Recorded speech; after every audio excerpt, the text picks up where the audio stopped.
Después de haber orado, les invito a abrir sus Biblias y a tener lista la libreta de notas y su bolígrafo para ir anotando aquellas cosas que son realmente importantes o aquellas que nos llaman poderosamente la atención. Vamos a abrir nuestras Biblias en Lucas capítulo 17 del 11 al 19. Lucas 17 del 11 al 19. Veamos lo que dice la palabra del Señor. Yendo Jesús a Jerusalén, pasaba entre Samaria y Galilea, y al entrar en una aldea le salieron al encuentro 10 hombres leprosos, los cuales se pararon de lejos y alzaron la voz diciendo: Jesús, Maestro, ten misericordia de nosotros. Cuando él los vio, les dijo: Id, mostraos a los sacerdotes. Y aconteció que mientras iban, fueron limpiados.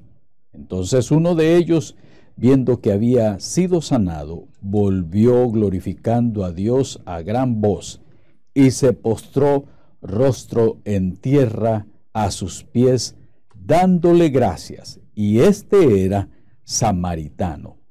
Respondiendo Jesús dijo: ¿No son 10 los que fueron limpiados? ¿Y los 9? ¿Dónde están? ¿No hubo quien volviese y diese gloria a Dios sino este extranjero? Y le dijo: levántate, vete, tu fe te ha sanado. Vamos a ir viendo diferentes secciones que aquí nos llaman la atención. Pero antes veamos los no que la misma enseñanza va reflejando. Vamos a ver los primeros no. Aquí no interesa para Lucas el lugar exacto del acontecimiento. No nos entrega unas coordenadas: estuvo en la casa de fulano, estuvo en tal parte. No, solamente nos está diciendo que Jesús iba viajando entre Samaria y Galilea. Eso es lo que está diciendo. Tampoco interesan aquí el nombre de los leprosos. ¿Qué nombres eran más comunes en aquel tiempo? Juan, José.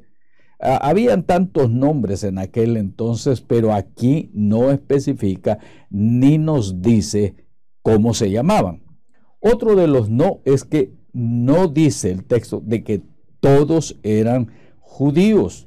No todos pertenecían a la región de Judea, allá en Jerusalén. Tampoco nos dice el pasaje, y aquí es donde debemos de poner atención, es que Jesús no tocó a los leprosos. Y tampoco los leprosos lo tocaron a él. No les dijo a ellos en ese preciso instante: sed limpios. O sea que en ese momento que estaba hablando con ellos, no los sanó. Y algo que a mí particularmente me llamó la atención es que él no reprendió la enfermedad. Es decir, como en los tiempos nuestros actuales nos ponemos nosotros y decimos: reprendo toda enfermedad o reprendo todo espíritu de enfermedad. No, aquí no se dio esa situación. Y el otro de los no es que no todos regresaron a agradecerle al Señor Jesús. No todos regresaron. Y lo que nos dice entonces toda esta situación es que no existe para el Señor Jesucristo un patrón de conducta. Es así como voy a hacer las sanidades. No existe un modelo. Él es libre y Él actúa como Él quiere. Lo que sucede es que somos nosotros, los creyentes, los cristianos, que hemos puesto patrones a seguir. Es que hay que hacerlo así, hay que hacerlo de esta manera. No. El Señor Jesús en alguna ocasión hizo lodo para sanar a un enfermo, a otro lo tocó y le dijo: sé sano. Es decir, a otro lo sanó a la distancia, como en el caso del centurión que vimos. En la multiplicación de los panes y los peces fue otra situación. Significa entonces que no hay para Jesús un patrón, un modelo que Él estableciera de decir: solamente de esta manera pueden haber sanidades o solamente de esta otra forma. No, el Señor Jesús mostró ser Señor y soberano y libre en todas sus acciones. Eso es lo que vamos a tener que aprender. En el tema de los milagros, como les repito, no hay un modelo, no hay un esquema, no hay un patrón a seguir. Jesús, insisto, fue completamente libre de actuar como él lo deseó. Veamos en sí, según el texto nos dice entonces, qué fue lo que pasó. Vamos a ver. En segundo lugar, el clamor de los leprosos. Si ustedes se fijaron en Lucas 17, del 12 al 13, ¿qué era lo que decía? Decía que y al entrar a la aldea, o en una aldea, le salieron al encuentro 10 hombres leprosos, los cuales se pararon de lejos y alzaron la voz diciendo: Jesús, Maestro, ten misericordia de nosotros. Entonces, esto es para mí interesante. Se pararon de lejos. ¿Por qué se pararon de lejos? ¿Por qué tuvieron entonces que haber gritado? Bueno, si nos vamos nosotros al Antiguo Testamento, vamos a encontrar ahí las leyes que se dieron con relación a los enfermos de lepra. Y para esto vamos a ver en Levítico, capítulo 13, del 1 al 3. Anoten ahí, Levítico 13, del 1 al 3. ¿Y qué es lo que nos dice la palabra del Señor? En la versión Reina Valera dice: habló Jehová a Moisés y a Aarón, diciendo: cuando el hombre tuviere en la piel de su cuerpo hinchazón o erupción o mancha blanca, y hubiere en la piel de su cuerpo como llaga de lepra, será traído a Aarón el sacerdote o a uno de sus hijos los sacerdotes, y el sacerdote mirará la llaga en la piel del cuerpo. Si el pelo en la llaga se ha vuelto blanco y pareciere la llaga más profunda que la piel de la carne, llaga de lepra es, y el sacerdote le reconocerá y le declarará inmundo. Inmundo es una palabra terrible que encontramos nosotros aquí en la Escritura.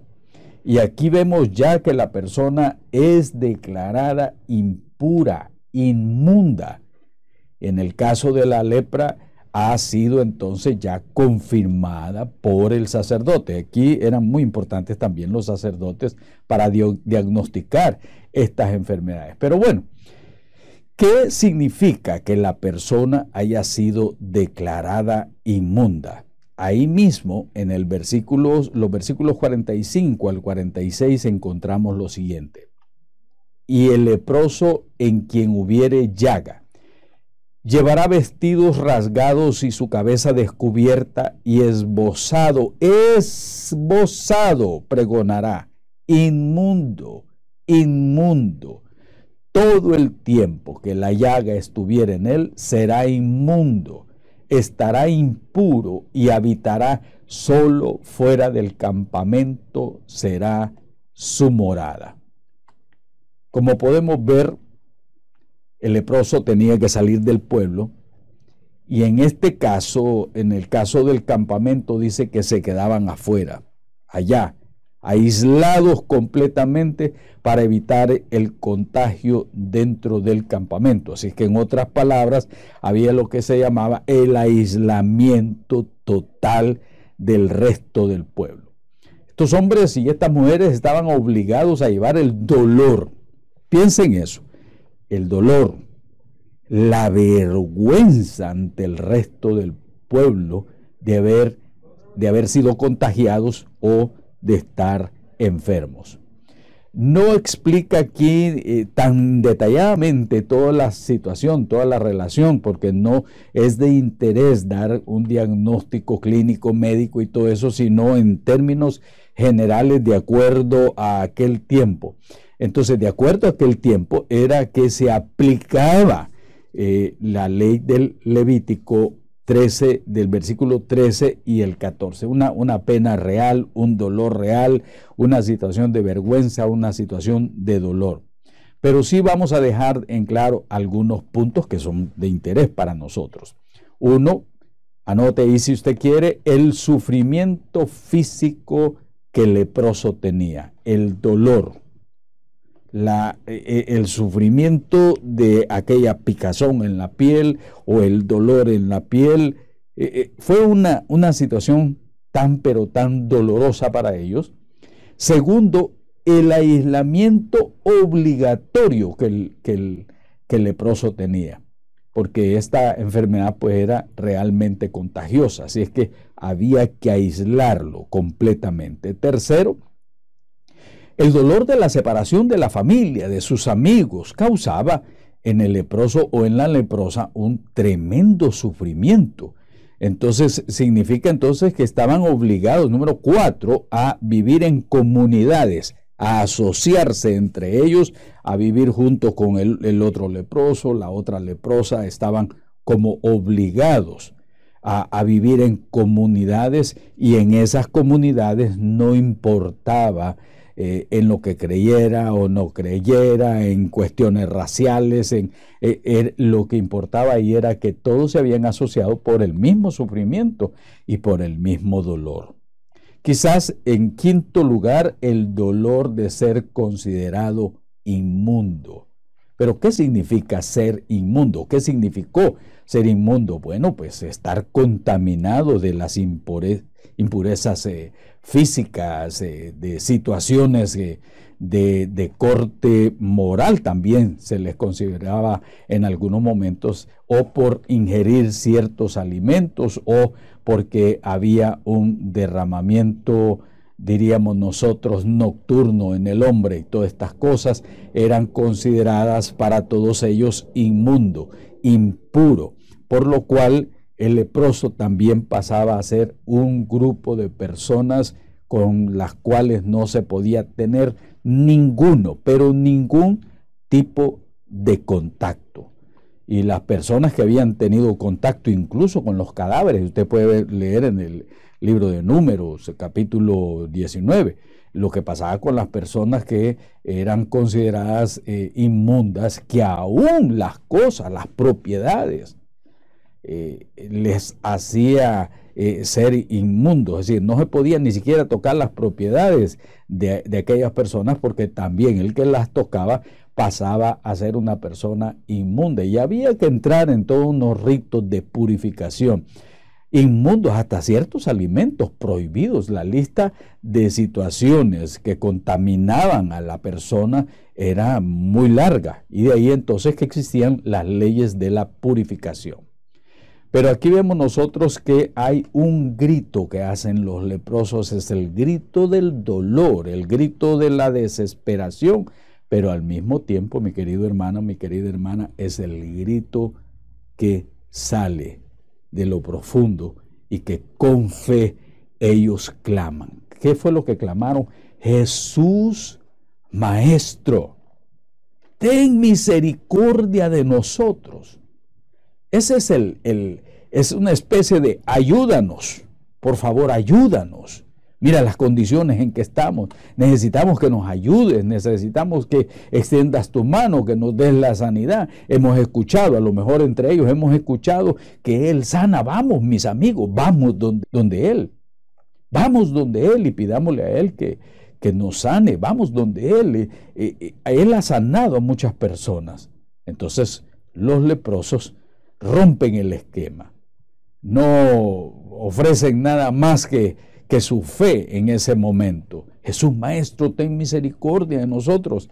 Ese es el grito de angustia, mis amados. ¿Quién no lo va a entender? ¿Quién no lo va a entender? Tienen que andar con el esbozo ese, tienen que andar con, como nosotros llamamos, un rebozo por todos lados, tienen que andar con una especie de cobija, todos envueltos por la vergüenza. A lo mejor solo los ojos asomaban por aquella situación, por aquella vergüenza moral, por aquel dolor tan angustiante. Ellos todos juntos gritan: Señor, ten misericordia. Y no aparece diciendo uno aquí, ten misericordia de mí. No, el grito es, ten misericordia de nosotros, porque todos nosotros somos los que estamos sufriendo. Nosotros somos los sufrientes, nosotros somos los estigmatizados, nosotros somos los que llevamos la carga negativa en nuestros cuerpos, somos rechazados, somos impuros, somos los portadores de la vergüenza. Somos, Señor Jesús, los que nos escondemos.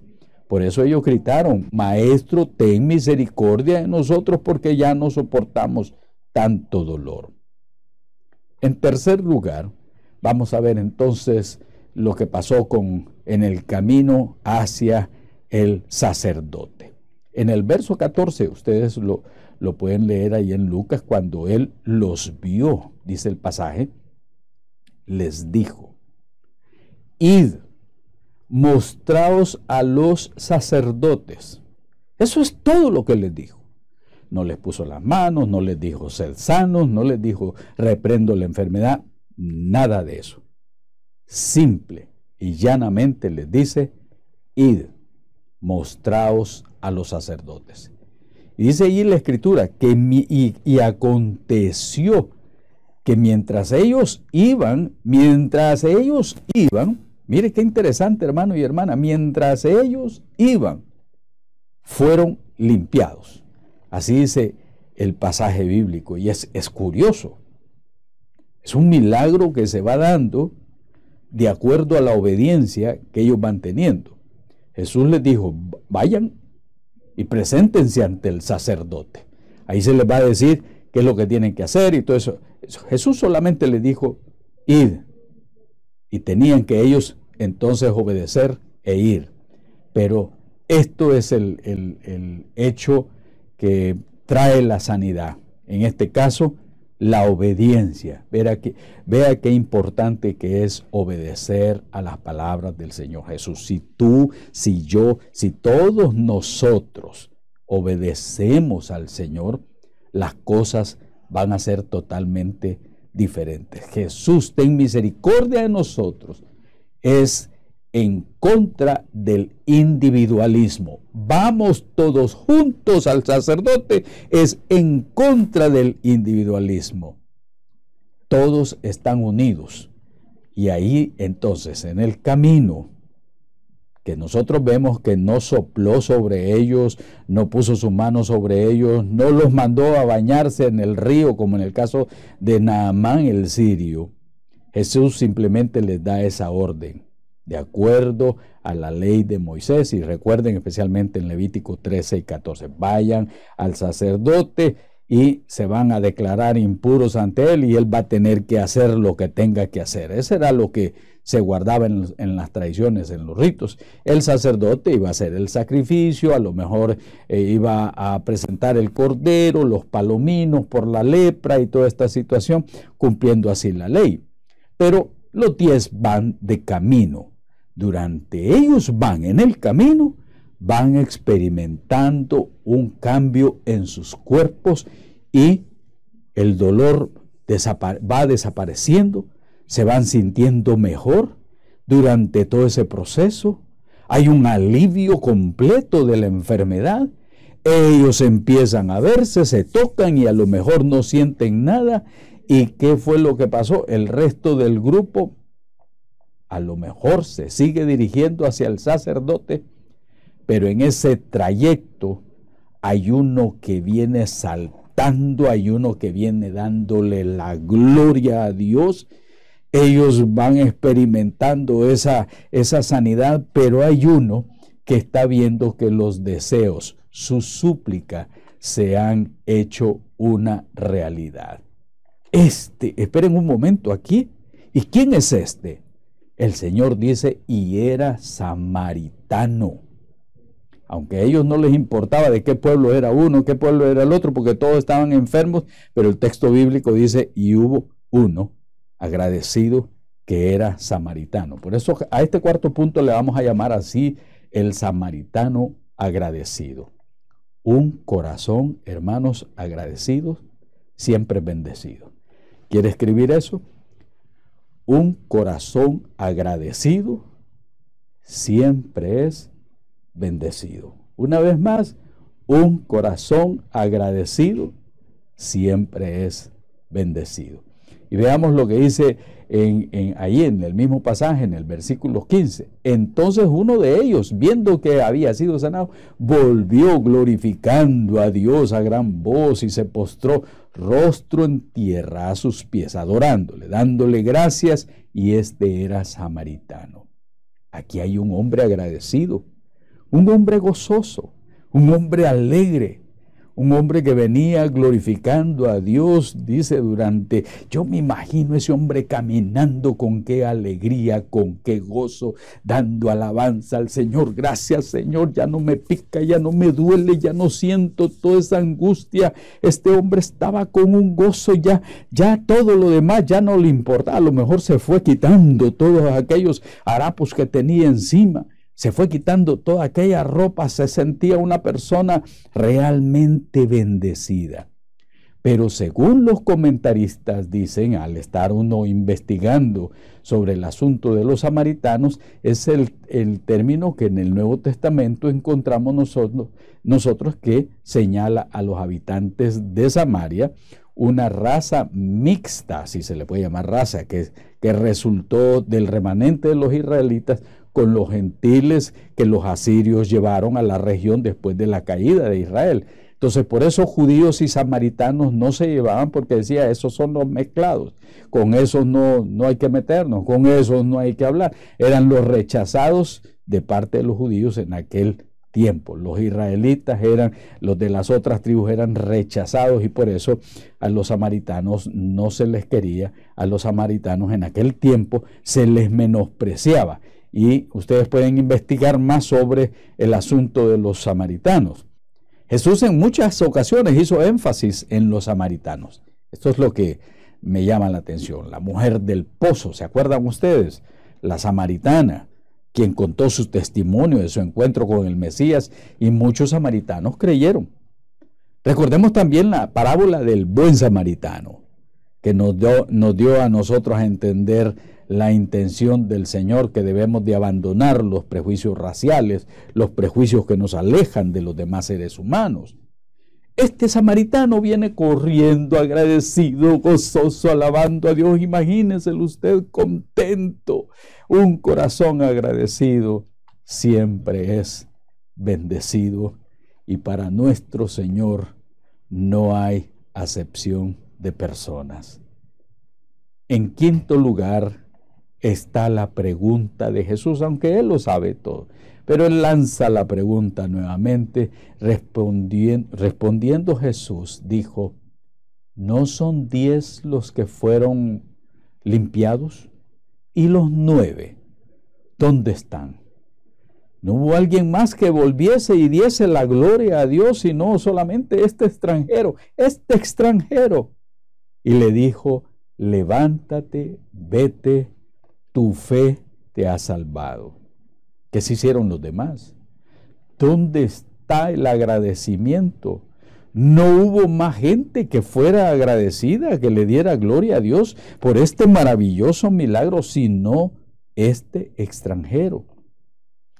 ¿Será que hay mucha gente que busca de Dios solamente para solucionar un determinado problema? ¿Qué dice usted, hermano? ¿Será que hay gente que anda detrás de las cosas de Dios solamente por un interés, y cuando ya lo tienen se alejan?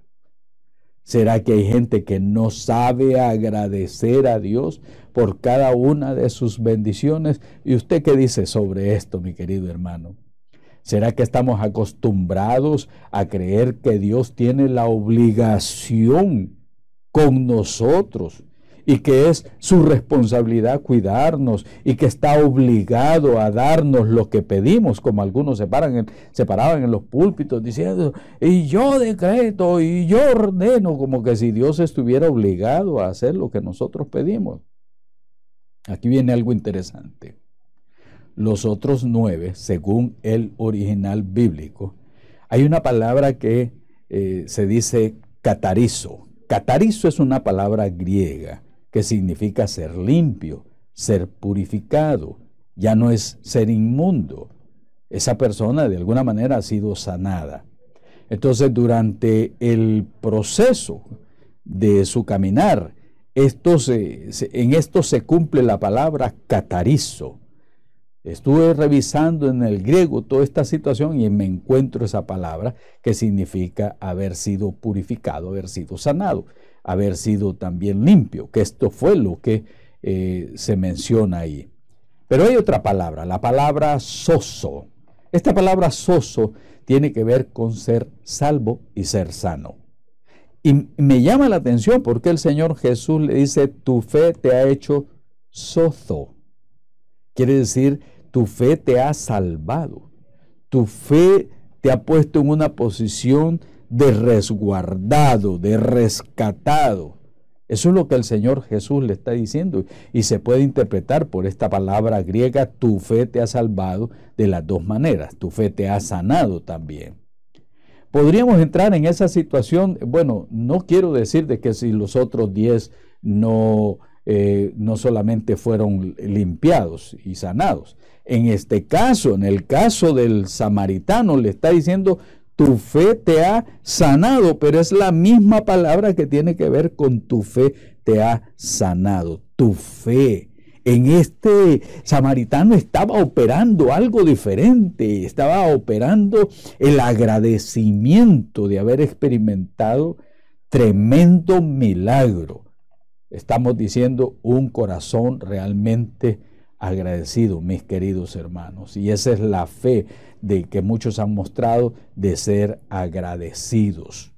No ha sido solamente limpiado, sino que al venir al encuentro del Señor Jesús ha manifestado una fe activa y profunda que le ha permitido encontrar también la salvación. No solo vino por el milagro, sino que posteriormente regresa y se tira a los pies del Señor.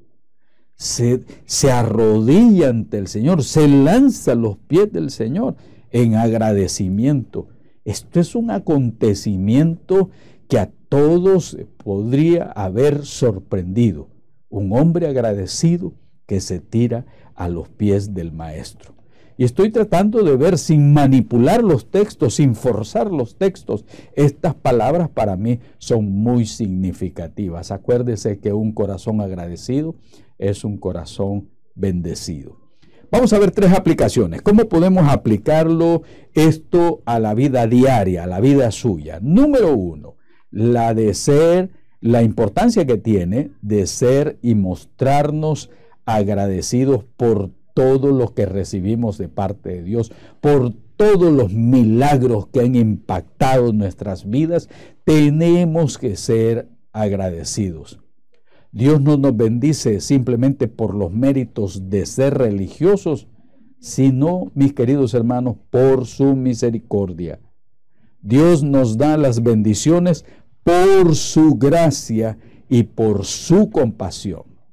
Entonces nosotros debemos mostrarnos agradecidos, porque un corazón agradecido siempre es un corazón bendecido. Agradecidos, hermanos, por la vida, agradecidos por el trabajo, agradecidos por la salud, agradecidos por la economía, agradecidos por nuestra familia, agradecidos por la familia de la fe. Y dime, hermano y querida hermana, ¿y tú por qué estás agradecida? Tenemos que aprender a darle gracias al Señor por todo. Dale gracias a Dios porque puedes estar ahí sentado, sentada, viendo esta predicación o viendo este mensaje o esta enseñanza, cuando muchos están tirados en una cama con tratamientos especiales. Debes de estar agradecido con el Señor y agradecida con el Señor porque tienes algo que llevar a tu mesa para comer, para alimentarte.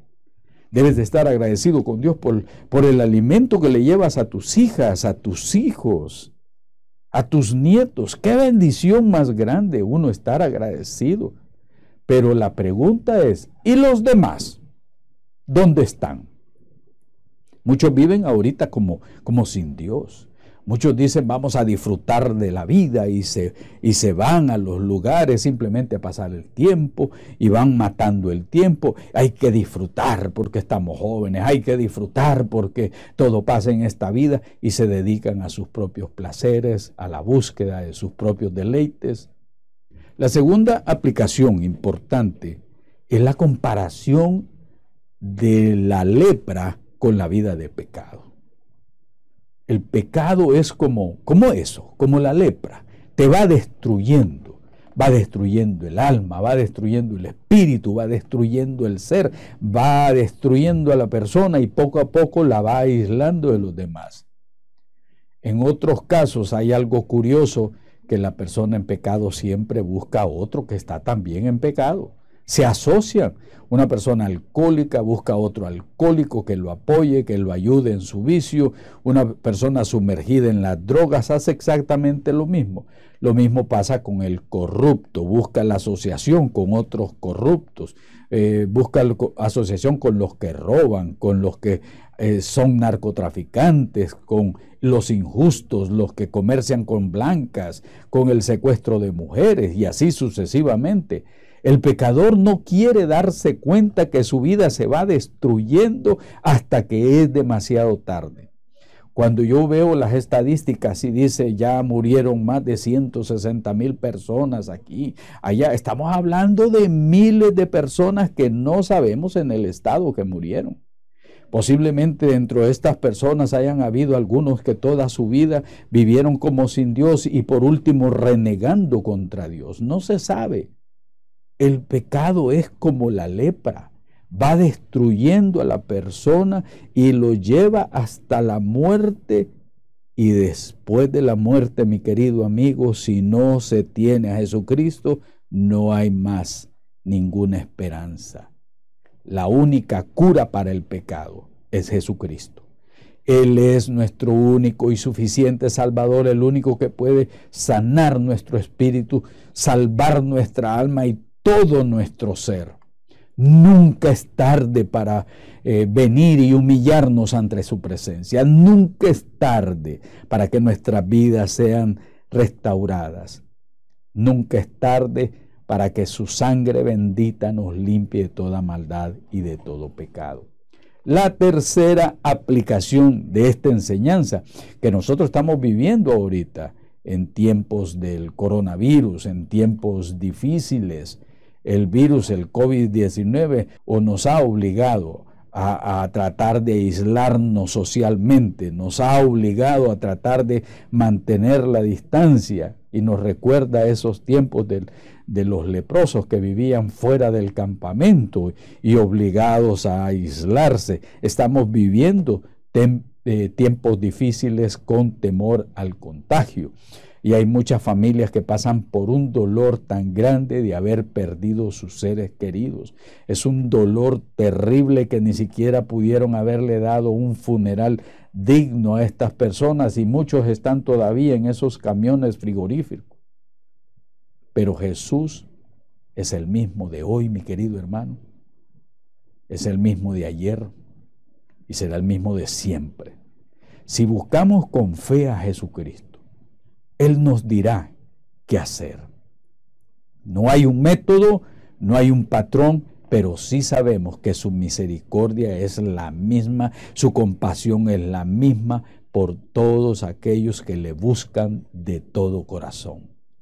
Si tú le buscas a Jesucristo de todo corazón, como un corazón agradecido, suplicante, el Señor estará ahí para levantarte.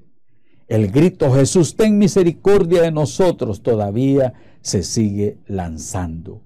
Es la voz también de los intercesores en oración. Señor, ten misericordia de fulano, ten misericordia de fulana. Es esa voz que todavía se sigue alzando, apelando a la compasión de nuestro Señor y Salvador Jesucristo.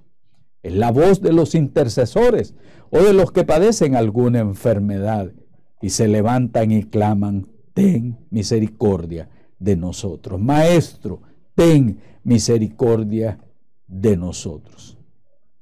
Hermano y amigo, hermana y amiga, quiero decirte que para Dios no hay nada que sea imposible. Yo siempre estaría escribiendo eso. Para Dios no hay nada imposible.